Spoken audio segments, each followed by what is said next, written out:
Oke, assalamualaikum warahmatullahi wabarakatuh. Perkenalkan, saya Aditya Panji Perdana dengan NIM 1080.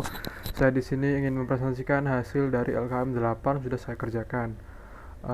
Di mana kita itu disuruh untuk membuat proses klasifikasi menggunakan metode boosting khusus untuk data kategori pada dataset adult CSV. Lalu kita disuruh menjelaskan penjelasan analisis dan juga akurasinya. Oke, langsung ke codingannya. Untuk codingannya sendiri itu ada beberapa library yang harus kita impor, yaitu ada model selection buat si train dan juga test. Lalu ada preprocessing untuk mengencode si kategori apa kolom-kolomnya. Lalu ada assemble, yaitu kita itu memakai saya itu memakai ada boost di sini ya. Lalu ada matrix buat mengetahui si akurasi dan juga si laporan klasifikasinya. Lalu ada pandas dan juga si Google Colab untuk nge-mount si ini. Lalu awal-awal kita mount dulu data adultnya dari CSV apa dari drive saya. Lalu kita masukin ke sebuah variabel yang namanya itu adalah df. Setelah itu si df ini nantinya bakalan eh, apa ini buat ngecek apakah ada kolom yang kosong, apakah ada data yang kosong di dalam kolom tersebut. Kalau ada, itu bakalan di drop ataupun dihapus. Lalu setelah itu kita definisikan kolom-kolom kategori yang ada di dataset tersebut. Eh, Setelah itu nanti bakalan di encode.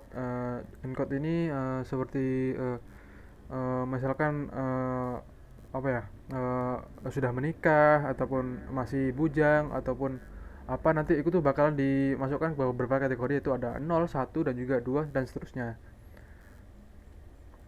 Nah, setelah itu kita bagi fitur dan targetnya, di mana X ini adalah untuk fiturnya dan juga si Y ini adalah si targetnya. Lalu kita bakalan bagi datanya, ada data latih atau data test dan juga uh, data train, maksud saya, dan juga data uji uh, atau data tes.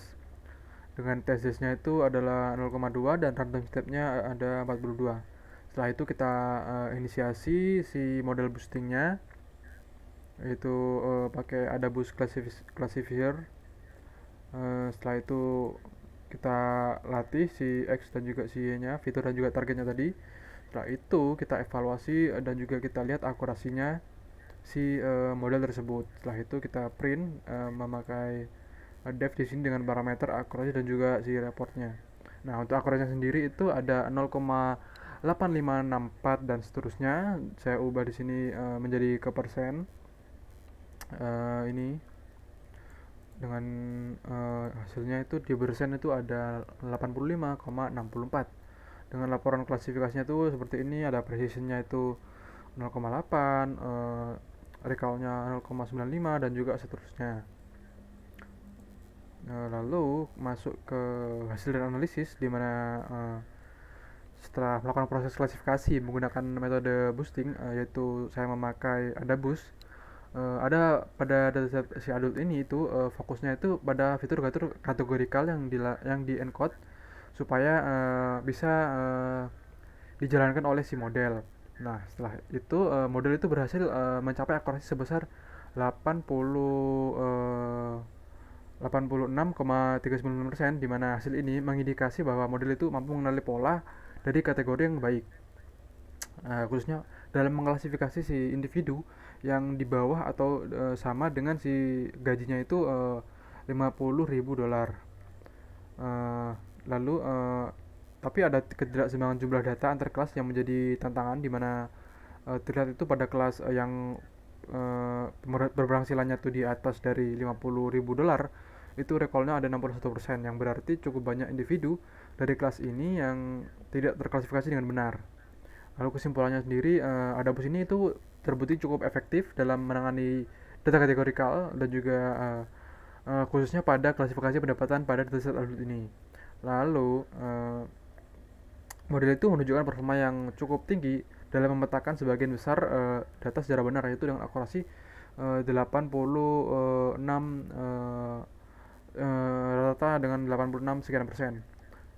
Setelah itu di mana mungkin ada ketimpangan distribusi kelas yang menjadi salah satu faktor utama menyebabkan performanya sendiri itu masih kurang baik. Mungkin dari saya itu saja. Saya Aditya Panji Perdana, menaundur diri. Terima kasih. Wassalamualaikum warahmatullahi wabarakatuh.